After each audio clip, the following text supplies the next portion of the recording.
What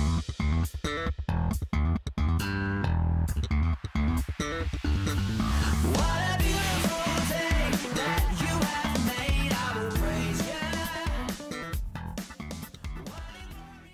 Huwag niyo pong kalilimutan na kaya naging masaya ang ating Pasko dahil sa salita ng Diyos na nangunawaan at naliliwanagan ng ating isipan ng kagandahan na sabi nga ng ating mga pinag-aaralan na hindi lampas sa kaunawaan na natural. Na po, sabi doon ay hindi masayod ng natural na isipan. Ayan.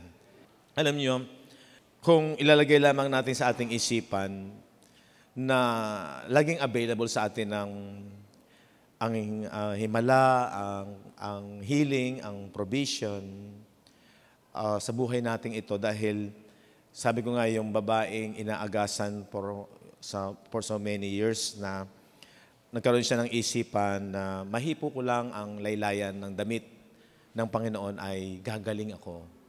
Yun yung nasa mind niya. No? Kahit laylayan man lang ng damit ay gagaling ako. Pero nung ginawa niya yun ay talagang nakuha niya yung kanyang pinaniniwalaan. Gaano pa kaya tayo na ngayon ang Panginoon, Emmanuel, ay nananahan sa bawat isa sa atin. Amen? So dapat lalo tayong maging conscious na hindi tayo dapat matakot. Dumarating man ang mga sintomas ng karamdaman at sakit. Sa physical, kasi yung ating spiritual, pinagaling na yun ng Panginoon. Yung ating inward man, hindi na yun magkakasakit. Hindi na yun, yung sakit na dumating doon na karamdamang walang kagalingan, pero yung imposibleng gumaling, pinagaling yun ng Panginoon doon sa ginawa ni Jesus sa mga latay at sugat niya at sa dugo niya na nabuhos sa krus ng Kalbaryo. Actually, kung kukuhanin niyo yung talata na by His stripes, ye are healed, hindi naman yun sa physical That is, nakapokus yun sa inward man.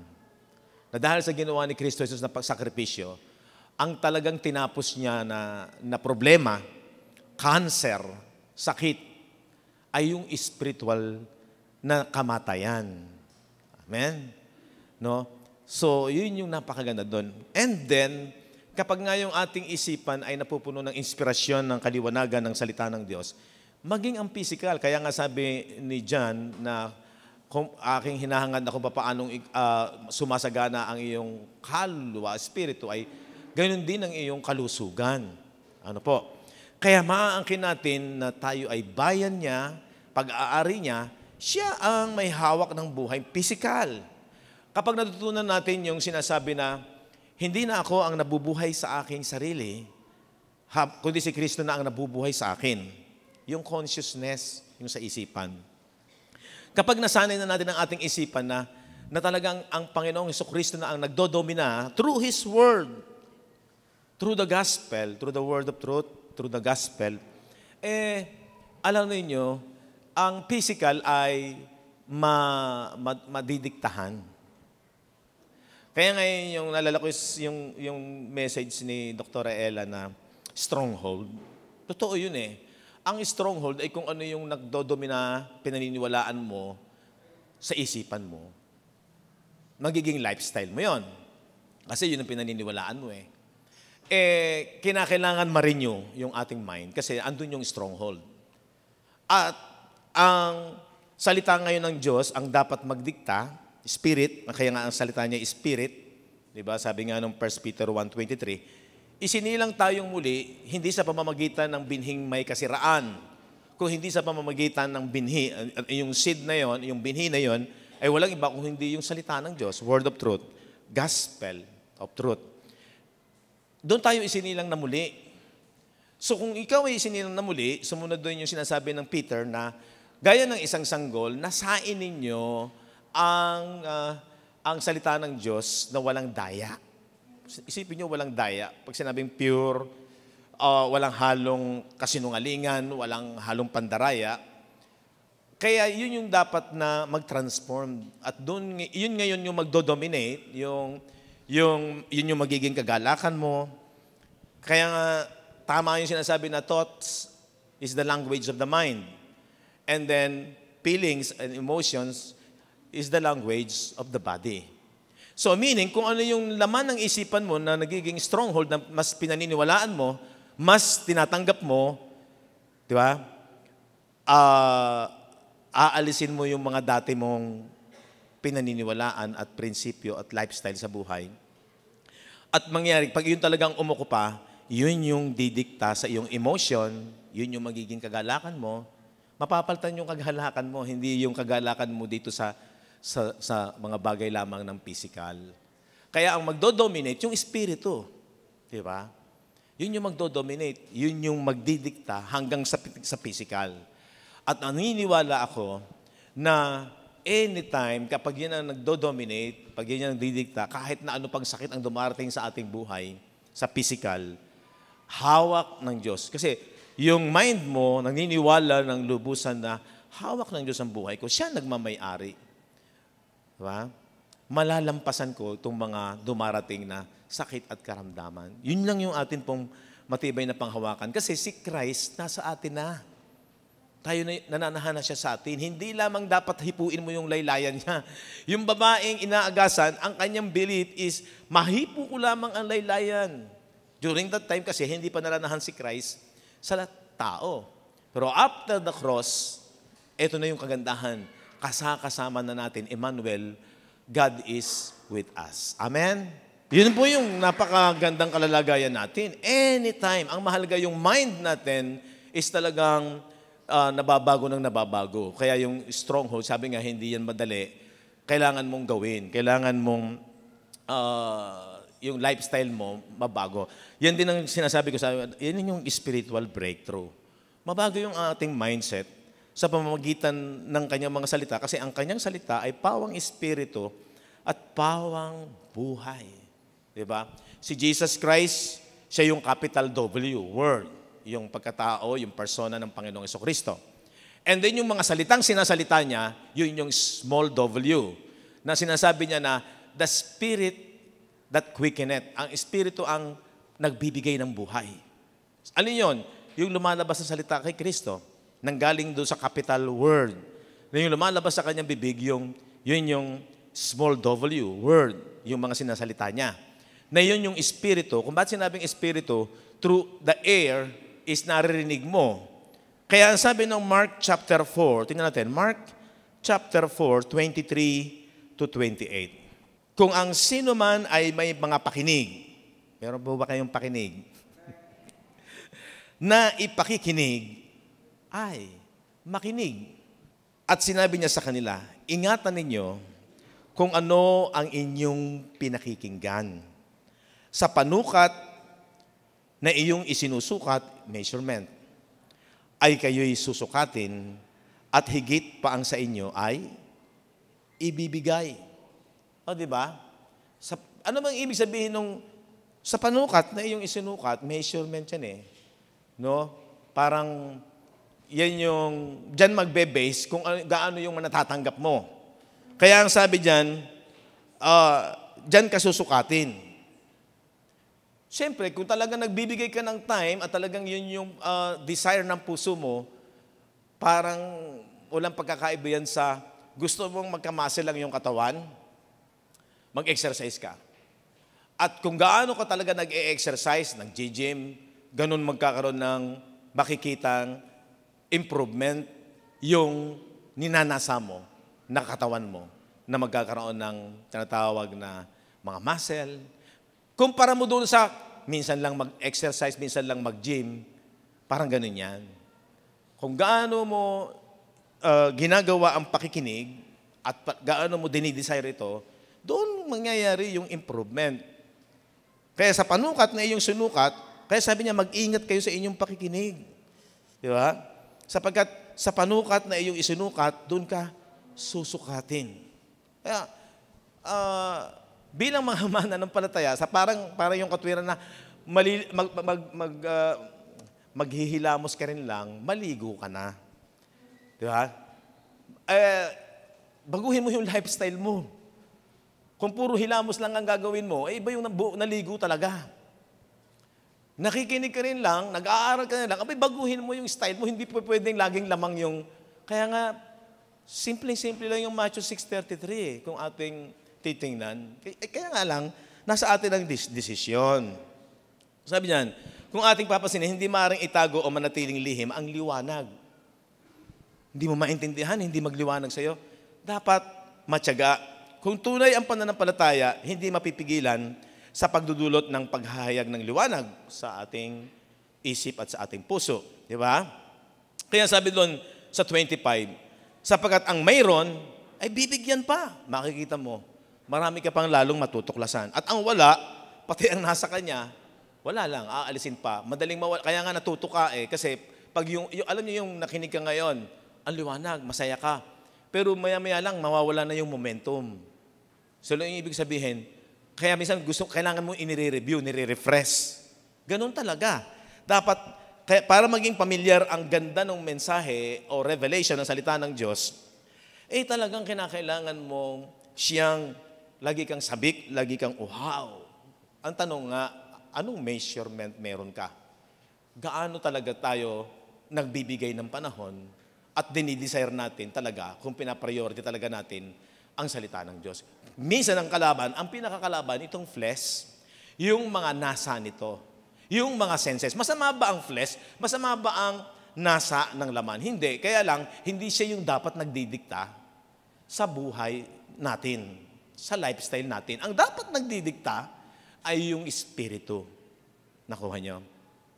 Yan, kaya sabi, walk in the Spirit and do not fulfill, Galatians chapter 5, the lust of the flesh. Akala natin yun mga immoral lang. No.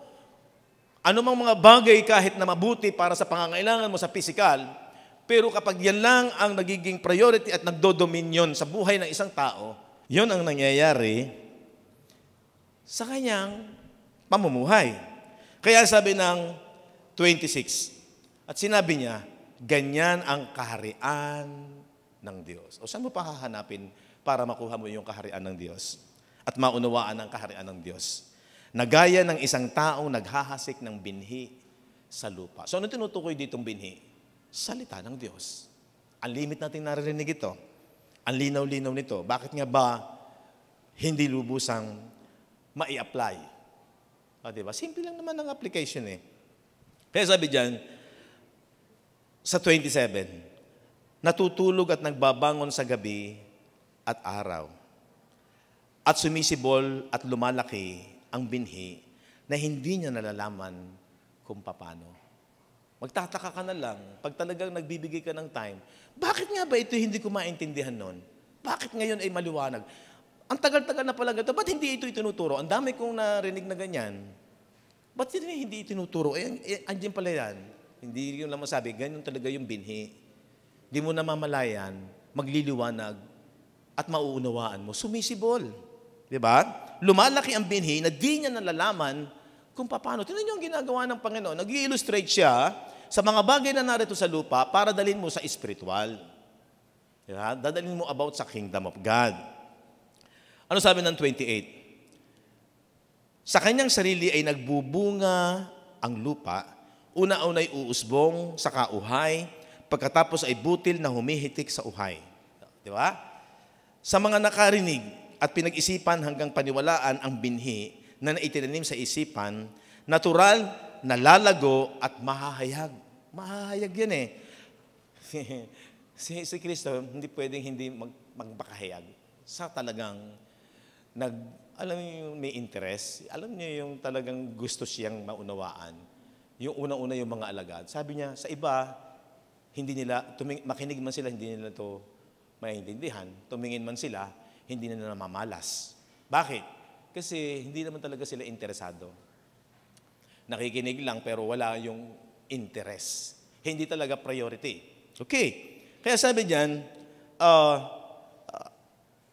talagang ang paglago ay kagaya ng isang halaman na magtataglay ng bunga, kamukha nung sinabi doon sa magbubunga ng 10, 30, 60, 100, 30, 60, and 100. So, alam nyo, ang gospel, ang salita ng Diyos, mauunawaan naman Ang tanong lang, anong panukat? Gaano mo ibinibigay? Yun yung measurement gaano mo ito kinasasabikan, gaano mo ito pinapriority, gaano mo ito ina-appreciate, at talaga bang ito'y kaligayahan mo? Yun yung problema eh. Kaya nga lifestyle or stronghold, mabago, renew your mind. Baguhin nyo inyong isipan kasi pag hindi, wala mangyayari.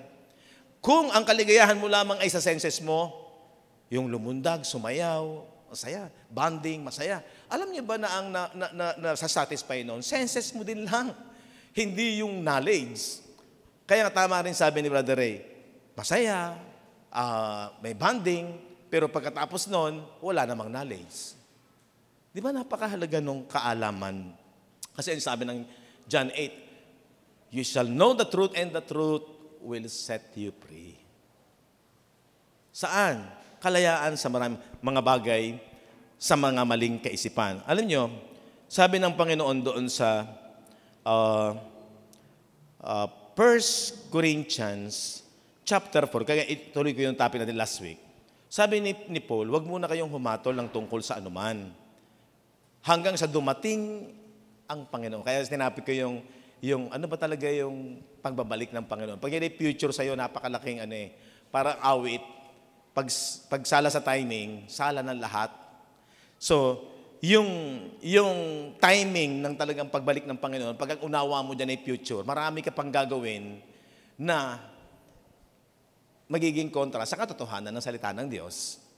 Pero kung sa iyo ay naganap na, abay maraming salita sa Bible na till all fulfilled, till hanggang sa pagbabalik ng Panginoon. Sabi niya, huwag muna kayong humatol. Ano ibig sabihin nun? Huwag muna kayong magpainan kung ano nasa isipan nyo. Kasi unang-una, hinahatulan nila noon that time, yung aral ni Apostol Pablo about sa gospel. Kasi nga, bago yun sa kanila eh. Bago po sa kanila yun. Kasi nasana yung mindset nila sa sistema ng kautusan ng panahon ni Moises na na-adapt nila na ituro ni Moises. Di ba? Kaya, ang sabi niya dyan, therefore, judge nothing before the time until the Lord come. Di ba?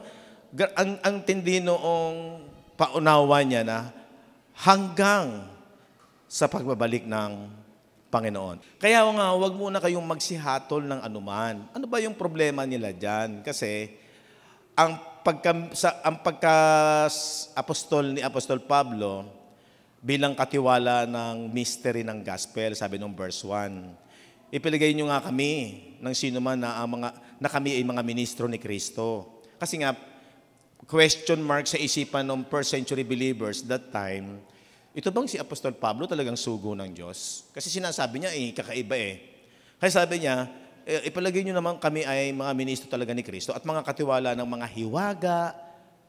Kasi nga, kaya hiwaga natago sa kanilang isipan that time. Kaya si Apostol Pablo, maraming nag-aalinlangan sa kanya, sa kanyang turo. No? Hindi matanggap-tanggap yung kanyang mensahe. Verse 2, bukod dito, kinakailangan sa mga katiwala na ang bawat isa ay maging tapat. Sinasabi naman niya, ako na may tapat na ministro. Datapot sa ganang akin ay isang bagay na totoong maliit na ako'y siyasatin. Sinisiyasat siya Ibig sabihin, yung isipan ng mga nakikinig, may question, ito ba'y talagang sugo ng Diyos? Kasi kakaiba yung kanyang mensahe. No? Sabi niya, ako'y inyong siyasatin o ng pagsisiyasat ng tao. Oo, ako'y hindi nagsisiyasat sa aking sarili. Sabi ng verse 4, sapagkat wala akong nalalamang anumang laban sa aking sarili. Kasi alam niya na talagang si Kristo ay nagpahayag sa kanya at siya isinugo para ipangaral ang gospel. Ngayon, ang sabi ng verse 5, kaya wag muna kayong magsihatol. Ibig niya sabihin, wag niyo muna akong pag-isipan na ganyan. Tapos ninyo, na anuman hanggang sa dumating ang Panginoon. So ito yung untayin ninyo. Hanggang sa dumating ang Panginoon. Why? Bakit sinabi niya yon? Na siya ang maghahayag. So malinaw na after nung AD 70, na kung saan yung ating pinaksal last week na the day of the Lord, ang araw ng Panginoon. Ano yun? Yun yung judgment, yun yung nag-manifest yung wrath ng Diyos na exclusive lang naka-address sa mga Hebreo, sa mga taga-Jerusalem. Ay sabi doon, hanggang sa dumating ang Panginoon. Huwag niyo muna akong hatulan. Antayin niyo ang pagbalik ng Panginoon, ang araw ng Panginoon, at malalaman ninyo kung ano itong aking inihaaral na hindi niyo maunawaan. Kasi hinahatulan agad siya. Tapos ang sabi diyan, ang maghahayag ng mga bagay na nalilihim. Ibig sabihin, after the day of the Lord, o yung pagbabalik ng Panginoon, nahahayag ang lahat kasi nga, sa mindset kasi nila, hanggat nandoon yung templo, hindi nila maiwan-iwan yung sistema na matagal ng kanilang naging lifestyle, yun yung nakalagay at nakatatak at nakaimprenta sa kanilang isipan, stronghold. Di ba? Stronghold. Itong pinapapasok na bago sa isipan nila ay about sa spiritual kingdom through the gospel, hindi nila matanggap-tanggap ng lubusan. Kaya sabi niya, maski yung ministry niya, pinag-aanilangan ng mga tao that time. At ipahahayag naman ang mga lihim na bagay. Tapos ipahahayag naman ang mga haka. O tinan ninyo. Kasi meron silang mga haka-haka. Meron silang mga nasa isip. At yun nga yung Old Covenant system. Ipahahayag naman ang mga haka ng mga puso. At kung magkagayon, ang bawat isa ay magkakaroon ng kapurihan sa Diyos. O mapupuri ninyo ang Diyos pag naunawaan ninyo yung inihahayag niya na mystery ng gospel. Ang problema, marami ay hindi matanggap, hindi maging, una-una, meron silang question mark doon sa nangangaral. Pangalawa, ay yung mindset nila. Di ba? Kaya sabi ng verse 6, ang mga bagay ng ito, mga kapatid, ay inianyo ko sa halimbawa sa aking sarili at kay Apollos dahil sa inyo. Upang sa amin ay mga tuto kayo na huwag ito ang pansin ninyo ha, sabi doon, upang sa amin ay mga tuto kayo na huwag magsihigit sa mga bagay na nangasusulat. Basta, matuto kayo, basta huwag lalampas doon sa nasusulat. Basta ayon sa scripture, okay. Parang ganon ang ipinapahayag ni Apostol Pablo. Sabi diyan, that ye might learn in us, sabi ni Paul, sa amin, not to think of men above that which is written. Huwag tayong lumampas kung ano yung nasusulat. Kaya importante talaga, lalo na ngayon, kumpleto na ang kasulatan, ay doon lang tayo magbe-base. Kung yan ang nakasulat, kung yan ang makikita natin nagiging maliwanag, dyan tayo magbe-base. So kung meron tayong mga nakagisnan, meron tayong mga nakasanayan na mga doctrine na matagal na nating natanggap pagkatapos ito, pero kung makikita mo naman na against sa Word of God, sa Scripture, bakit hindi mo isusurrender? At bakit hindi ka magpapasubmit sa authority ng Scripture? Parang ganun ang ibig sabihin ni Apostol Pablo. So ano yung importante? Mag-aral, makinig, at seryosong pag-aaral. Dapat maging kaligayahan mo yan. Pag hindi mo naging kaligayahan yan, pag hindi mo talaga yung parang hangad, wala kang gutom, wala. Titiyakin ko po sa inyo, maraming question, maraming pag-aalinlangan. That's why, napaka-importante nung pag-aaral at makinig. At yung pag-prioritize. Di ba? Kasi nga, mayroon tayong dalawang pagkatao. Ano yung una mong pahahalagahan? Sa totoo lang. Kaya sabi ko, maganda yung message nung stronghold. Na kung ano yung matagal, na yun ay matagal mong hindi madaling gibain yan eh. Paano mo magigiba yan? Di ba? Sabi ni Pablo doon sa Corinto, di ba? Ginigiba namin ang mga maling haka ng puso at isipan. At dinadala namin bihag ang bawat isipan. Kaya sabi ko nga, ang laki ng role ng isipan natin. Pag hindi natin naunawaan yan, at hindi natin talaga in-apply kung ano yung maliwanag na sinasabi, yung magbasa ka lang na magbasa ng Bible, siyempre sabi ko, nakakaano naman nakakaantok, hindi ko naman maintindihan. Sa umpisa lang yon. Ang maganda, nabasa mo. Kahit paano, may pumapasok sa isipan mo. Pero pag yan ay binalikan mo ng binalikan, magliliwanag yan. Parang yung sinabi natin, binasa, ang binhi, hindi mo namamalayan, umuusbong yan. Basta ang mahalaga, nakatanim sa lupa yan. So, sino yung lupa? Tayo. Sino yung binhi? Salita ng Diyos. Amen? Kaya, napakagandang lalong maunawaan natin yung study to show thyself approved unto God. Diba? Manggagawang walang dapat ikahiya. Saan? Kanino? Sa tao? Sa Diyos. Pag ang isipan mo, ay baka mapahiya tayo sa tao, ay wala. Kailangan mong matatag mong panghawakan ang ating piniplease. Ano ba sabi ng Hebrew? Without faith, you cannot please God. Sino bang piniplease natin? Tao o ang Diyos? Yan ang isang tanong na dapat magliwanag sa ating isip. Yung sasabihin ba ng tao o yung sasabihin ng Diyos? Manggagawang walang dapat ikahiya. Hindi sa tao, sa Diyos. Kaya sabi ng ang sumampalataya ay hindi mapapahiya. Diba? Approve. Kanino ka approve? Unto God. Ba't ba? Workman. Sino bang workman? Lahat ng believers. 1 Peter 2:9. Ngayon, kayo'y bayang pag-aari ng Diyos. Priesthood. Ano yung priest? Nagmi-minister. Ano ang ministry natin? Ihayag ang kanyang kamangha-manghang gawa. Paano mo ihahayag kung hindi mo naiintindihan yung gospel? Yun yung kamangha-manghang gawa. Diba? Kaya nga yung ating topic last week, iwan mo na yung pagkabata mo. Sapagkat kung mananatili kang bata, wala rin pagkakaibang parang ikaw ay nananatili sa pagkaalipin sa kasalanan. Parang ikaw ay nasa ilalim pa rin ng kautusan. Ano ba yung kautusan that time? Siya yung pansamantalang tagapangalaga. Diba? Ang sabi ng Galatians 3:24, kung hindi ako nagkakamali, ngayong tayo ay nasa pananampalataya na wala na tayo sa tagapangalaga. Sino yung dating tagapangalaga? Yaya.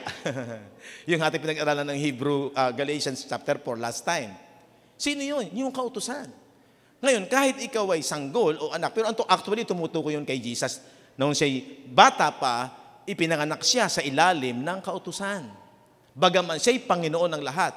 Pero, ipinicture ko lang yung pagkasanggol na kahit siya'y tagapagmana, pero dahil wala pa siyang kaalaman, mananatili siyang, katulad din siya nung kanyang tagapangalaga na alipin.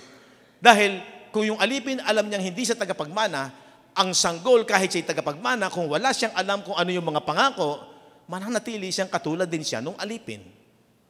Kaya sabi doon sa sumunod, iwan na ninyo ang inyong pagkabata. Ang sabi doon sa 1 Corinthians 13, 11-13. Noon ako'y bata pa. Kumikilos ako, nag-uugali ako, nag-iisip akong gaya ng bata. Pero ngayon, ako ay matured na, iniwan ko na yung aking pagkabata. Meron bang breakthrough? Yes. At yun ay lumalarawan sa isang Kristiyano. Hindi sapat yung ating dating kinagasan, mahalaga sumisimba. Napipilis ang Diyos pag ako'y sumisimba. No. Ang tunay na pagsamba, worship, yung sinasabi sa 4:24 ng John is yung pakikinig ng salita na walang kasiraan. Yung word of truth, yung gospel of truth, sapagkat doon tayo naging anak. Pinag-aralan natin yun sa Ephesians chapter 4. Sabi ng Korinto, ipinanganak tayo sa pamamagitan ng Ebanghelyo. Ganun po ka-importante yung tayo, yung ating taong panloob, kung papaano na kahit na mayroong problema na dumarating sa lupang ito, hindi pwedeng hindi mo papakainin ng iyong physical. Tuloy-tuloy lang yan. May problema, walang problema, kain, di ba? Yung mga maintenance ng physical, tuloy-tuloy yan. How about yung mas pinahalagahan ng Panginoon, yung ating inner man? Di ba? Di ba sabi ng Bible, meron tayong dalawang citizenship. At ang sabi ng Bible sa pangaral ni Apostol Pablo, ang dapat na maging focus ng ating puso't isipan, yung ating mga bagay na panlangit. Hindi lamang sa mga bagay na panlupang ito. Kaya nga, pagka natutunan natin na maging maliwanag ang katotohanan, yung purpose ng buhay, alam mo, ang binibigyan natin ng place at ma-approve tayo, hindi ang tao kung hindi ang Diyos. Hindi yung kahihiyan na sasabihin ng tao. Kasi yung mga first century believers, grabe na nga yung kanilang naranasan talaga na kaya nga kakaunti ang nananalig noon is dahil sa majority ay hindi naniniwala kay Kristo. Di ba? Ngayon, tayong mga mananampalataya, workman, mga manggagawa ng Diyos, naintindihan na natin yan, dapat talaga mag-ingat sa pag-aaral at pakikinig ng salita ng katotohanan. Di ba? Yun yung dapat na mangyari sa ating buhay. Okay. So, kaya nga po na napapaksa ko yung importante yung rightly dividing the word. Kagaya nung sinabi ni Paul, huwag niyo muna kaming hatulan. Antayin niyo muna ang pagbabalik ng Panginoon at mahayag ang lahat. So meaning, hayag na ang lahat nung dumating yung araw ng Panginoon. Diba? Hayag na ang lahat. Malinaw na, wala nang makahadlang. Nasa sa atin na lang yon. Kaya nga, ang sabi ko nga, dapat yung purpose ng buhay, yung ano yung dapat nating lakaran, yung walking in the Spirit, yun yung sinasabi ni Pablo sa Galatians chapter 2, verse 20. Ako'y napako sa krus, nakasama ni Kristo. Bakit niya sinabi yun? Di ba, lahat ng nangyari kay Kristo, inilakip tayo ng Diyos. Di ba? Sabi nalimutan ko yung verse, ang buhay ninyo ay kasamang nakatago kay Kristo. Alam, intindihin natin ito magaling. Ang buhay ninyo, mga believers, yung mga anak kay Kristo, ay kasamang nakatago kay Kristo. Kaya sabi ni Paul, ako'y napako sa krus na kasama ni Kristo. Ang sabi nga ng Romans chapter 6, count yourself, ibilang ninyo, isama ninyo. Hindi naman mahirap intindihin yun Lalo na nasa atin ang pag-iisip ni Kristo. Isama ninyo ang inyong mga sarili. Count yourself. Saan? Sa kanyang kamatayan at sa kanyang pagkabuhay na maguli. So, ibinibilang nyo ba? Naniniwala ba kayo na yung nirepresent ni Christ na hinatulan siya, di ba sabi doon sa Romans 8:3, isinugo ng Ama ang anak sa anyo ng makasalanang laman, in the likeness of the sinful flesh. Di ba? So yun yung nirepresent doon sa hinatulan, namatay, at inilibing. And then, yun yung death. Count yourself sa kanyang kamatayan. And then, at sa kanyang pagkabuhay na maguli. And then sa kanyang pagkabuhay na maguli, sino yung nirepresent? Yung inward man. Yung taong panloob. Sa pagkabuhay na maguli, kaya tayo ay new creation. Ang lahat ng sumampalataya sa gospel, doon sa kamatayan, sa pagkalibing at sa pagkabuhay na maguli, ay mayroon ng bagong pagkatao. Buhay na yon, resurrected na. Yung dating patay, na sinasabi ni Paul ng sin, when law came, sin died, sin revived, and I died. Ang namatay doon, yung taong panloob. Na nung dumating ang krus, nung nag-resurrect si Christ, mula sa kamatayan, siya'y buhay na yung inward man na dating patay dahil sa kasalanan noon. Okay, naiintindihan nyo yun, maliwanag. Kaya sinasabi ni Paul, sabi nung araw, ay si Paul yan kasi talagang siya iba pagkatawag sa kanya. No, nire-represent niya lahat ng mga believers. Sabi niya, ako'y napako sa krus na kasama ni Kristo, so maintindihan na natin yon. At hindi na ako ang nabubuhay. So, ang nagdo-dominate na sa kanya, sino?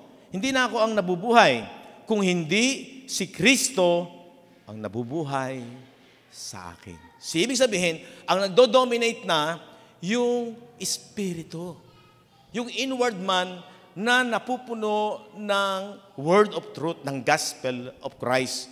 Nung mystery ng gospel, alam mo na yung hiwaga na yon.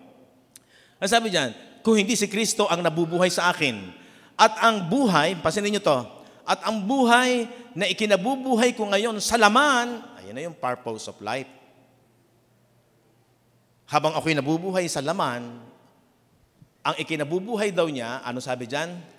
ay ikinabubuhay ko sa pananampalataya na sa akin, ang pananampalataya na ito ay sa anak ng Diyos.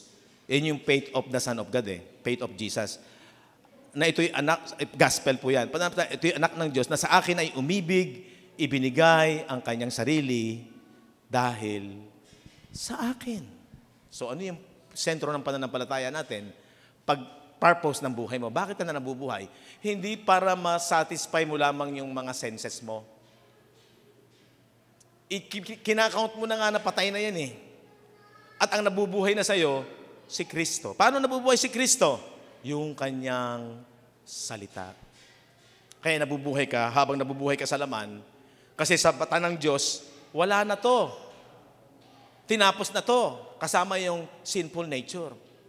So, ang nabubuhay ngayon ay si Kristo. Kaya nga yung topic last Friday, na tayo ngayon yung mga kagaya ni Kristo na punong kahoy ng buhay. Totoo yun, na nagbubunga sa kapanahunan.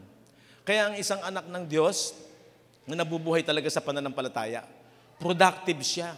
Hindi po pwedeng hindi siya productive. Nagiging mabunga siya sa paningin ng Diyos. Hindi ko niwawalan ng halaga ang biyaya ng Diyos. So dapat ito yung purpose natin habang nabubuhay tayo. Hindi ko niwawalan ng halaga ang biyaya ng Diyos. Sapagkat kung sa pamamagitan ng kautusan, ayun, alam niyo yung kautusan, yan yung flesh, self-performance. Hindi ko niwawalan ng halaga ang biyaya ng Diyos. Sapagkat kung sa pamamagitan ng kautusan ay ang katwiran, kung sa self-performance pa rin ang tinatawag na katwiran, sabi diyan, kung gayon, si Kristo ay namatay ng walang kabuluhan. So, ang purpose ng buhay, kaya tayo nabubuhay sa laman, ay para lalong mahayag at magkaroon ng kabuluhan si Kristo sa buhay ng bawat isa na mga Kristiyano. Malaking role yung AD 70. Kasi yung mga pinaniniwalaan natin na rapture, 1,000 years reign ni Christ, great white throne judgment, marriage supper of the Lamb is puro future pa dati. Pero pagka naunawaan mo, with the support ng history, nangyari ng lahat. Naganap ng lahat. Magiging maliwanag.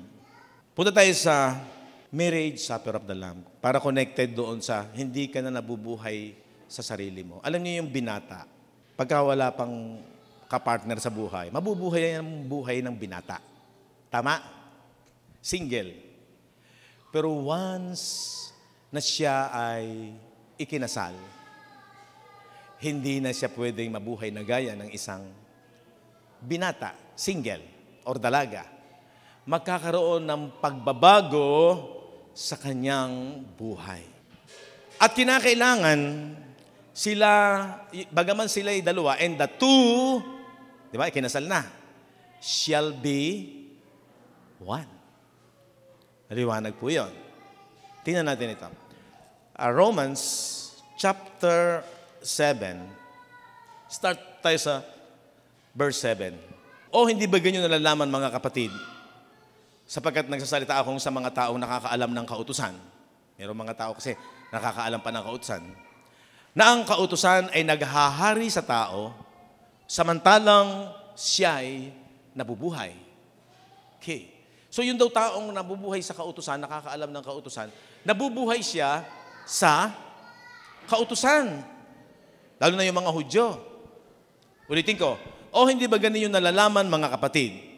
Sapagkat nagsasalita akong sa mga taong nakakaalam ng kautusan, especially sa mga Jews, na ang kautusan ay naghahari sa tao samantalang siya'y nabubuhay. So, ibig sabihin, ang isang taong nabubuhay sa kautusan, kung sa isang kautusan nakakaalam, ay kinakailangan pinaghahari niya ang kautusan.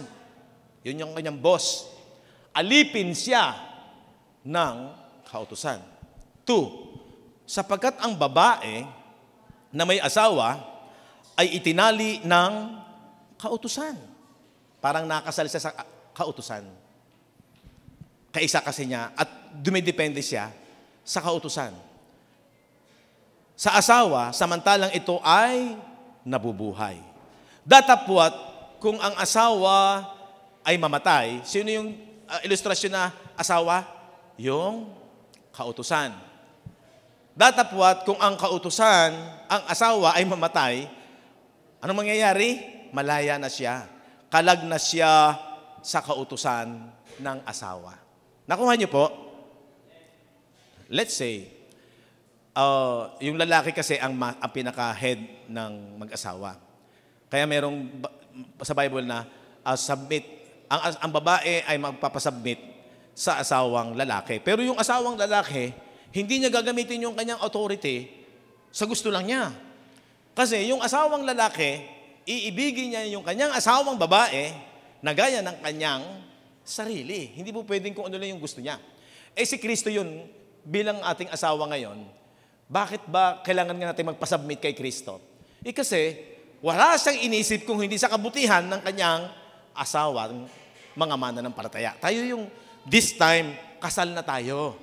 Pag naniwala kayo na noong AD 70, naganap ang marriage supper of the Lamb. Amen? So, wala na yung dati nating asawa, una sa mga Hudyo, yung kautusan, bumagsak na yun nung AD 70. Nakuha nyo? Okay, para maganda yung ating journey. Di ba? Napapasakop yung, pero pag namatay na, kalag na sa kautusan ng asawa. Parang ganito, kung ano ang utos ng master, na kailangan susunod yung asawang babae. Namatay na yung asawa niya na may utos, na may prinsipyo sa pamilya. So, malaya na siya doon. Okay? Alam nyo, sumisimbolo yan, para wag akong maghahaba. Sumisimbolo yan na nung namatay si Kristo, tinubos tayo, sabi ng Galatians 3:10, Galatians 3:13 or 14, tinubos na tayo sa sumpa ng kautusan. Niredeem na tayo sa kautusan. Patay na rin, kasama na rin namatay, yung dati nating pagkaalipin sa kasalanan na ang nagbigay ng buhay, 1 Corinthians 15:56, ang nagbigay ng buhay sa kasalanan ay ang kautusan. Kaya tayo ay inalis, kinakailangan tayo maalis sa kautusan. Kasi para hindi na tayo makondemn, hindi na tayo mananatiling alipin ng kasalanan. Hindi na tayo pwedeng pagharian ng dati nating asawa, kaya tayo naging alipin ng kasalanan dahil tayo nasa ilalim ng kautusan. Alam niyo, ang ganda nito pag naintindihan sa isipan. Makikita mo na yung dati nating pagkatali sa kautusan, nakalag na tayo doon, na yung kautusan ang nag-aalipin, nagbigay ng buhay sa sin, kung bakit tayo ay alipin ng kasalanan. Kaya tinapos ni Kristo yun doon sa krus, doon sa kanyang kamatayan at sa kanyang pagkalibing. Patay na, kalag na, malaya na. Okay, tuloy natin. So, malaya na ang isang babae kapag namatay na yung kanyang asawang lalaki. 4, gayon din naman mga kapatid ko, kayo ay nangamatay rin sa kautusan. Wherefore, my brethren, you also are become dead to the law. Sa pamamagitan nino? By the body of Christ. Patay na tayo doon sa dating nating asawa. Una sa mga Hudyo. Kung gano'n, ano mangyayari? Upang kayo'y, ayan na, makisama sa iba. Pwede ka nang makisama sa iba. Kaya nga yung isang lalaki o asawa, sino man, vice versa, kapag ka nabubuhay pa yung kanyang asawa, tapos ay nangalon niya siya, or nakiapid siya, di ba? Ano mangyayari? Pwede siyang magkaroon ng tinatawag na parusa sa batas, di ba? Pwede siya mabilanggo. Pero pagkapatay na, malaya na siya. Kaya sabi dyan, upang kayo ay makisama sa iba, sa makatwid bagay doon sa nabuhay na maguli. Ngayon, nung tayo namatay na sa kautusan, tayo naman ay dapat makasal doon sa nabuhay na maguli. Sino yon? Si Kristo. Kaya yun yung sinabi ni Pablo, hindi na ako ang nabubuhay. Kaya na maintindihan natin yon. Hindi na ako ang nabubuhay sa aking sarili. Kung hindi ang ikinabubuhay ko ngayon sa laman, ay ikinabubuhay ko sa pananampalataya sa anak ng Diyos na sa akin, nagbigay ng buhay at umibig sa akin. Nakakasal ka na kasi. Nakakasal na kasi si Apostol Pablo. Talagang nananampalataya siya sa ginawa ni Kristo. Kung tayo nananampalataya kay Kristo, ikaw ay talagang dapat maunawaan mo, nakasal ka na at hindi ka na nabubuhay sa sarili mo. Pero ang problema, pag nabubuhay ka pa rin na ikaw ang nagdidesisyon at kung ano gusto mo, baka hindi ka kinasal kay Kristo. According to the Scriptures. Ito naman yung katotohanan talaga na dapat nating tanggapin. Huwag kang magdidesisyon ng sarili mong gusto. Kasi hindi mo pinaghahari ang bago mong asawa sa bagong tipan. Wala ka na nga sa lumang tipan eh. Na noon, nabubuhay ka sa self-effort, sa flesh, sa sarili mong gusto. Pero ngayon, nabubuhay ka, meron kang asawa na dapat ay nagpapasubmit ka. Tayo yung asawang babae. Dati kasintahang babae. At siya yung ating kasintahang lalaki. Laging ilustrasyon yan, ha? Kaya maintindihan mo na kayo ang templo ng Espiritu Santo. At sabi niya, ang inyong katawan ay huwag niyong gamitin sa pangangalo niya, spiritual adultery. Masakit ba sa isang asawa ang siya ay tinutorotot ng kanyang asawa? Yes. Lalo na sa relasyon mo sa Panginoon natin na maliwanag sa Bible. Kasi ito yung paglago, mga kapatid. Iwan mo na yung dati mong pagkabata. Wala tayong alam nun. Pero ngayon, binibigyan tayo ng kaalaman, knowledge. You shall know the truth and the truth will set you free. Tanggapin natin ang katotohanan ito. Bakit ka nabubuhay sa lupang ito? Para lang bang mayroong isang pangarap? Hindi masamang mangarap. Hindi masamang maging established. Pero anong purpose ng buhay mo? Sabi ni Paul, hindi na ako nabubuhay sa... si Paul yan. Puntahan natin ang 1 Corinthians chapter 15. Kung talagang si Paul yan, babalikan natin yan. Pakinggan nyo magaling. Ang pag-ibig ni Kristo ay pumipilit sa amin. Sapagkat ipinasisya namin ang ganito, na kung ang isa ay namatay dahil sa lahat, sino yon? Si Christ.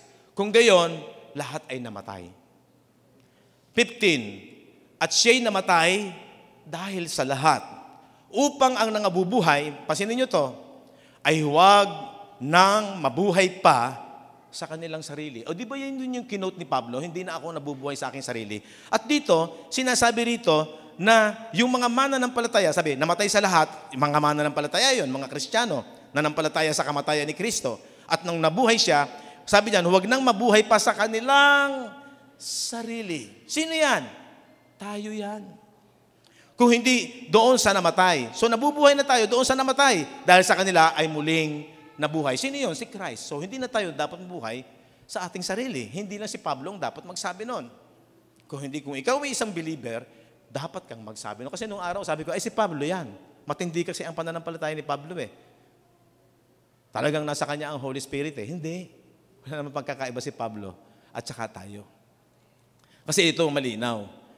Kaya sabi diyan, awag nang mabuhay pa sa kanilang sarili, kung hindi doon sa namatay dahil sa kanila at muling nabuhay. Kaya nga, mula ngayon, hindi na namin nakikilala ang sinuman ayon sa laman. Bagamat nakikilala namin si Kristo ayon sa laman, ngunit sa ngayon, hindi na namin nakikilala siyang gayon. Kaya't kung ang sinuman ay na kay Kristo, siya'y bago ng nilalang. Hindi ka na binata, dalaga, ikaw ay kinasal na. Mas matindi nga yan eh. Saan? Sa Espiritu. Linaw yan, no? Na tayo ay kasal na.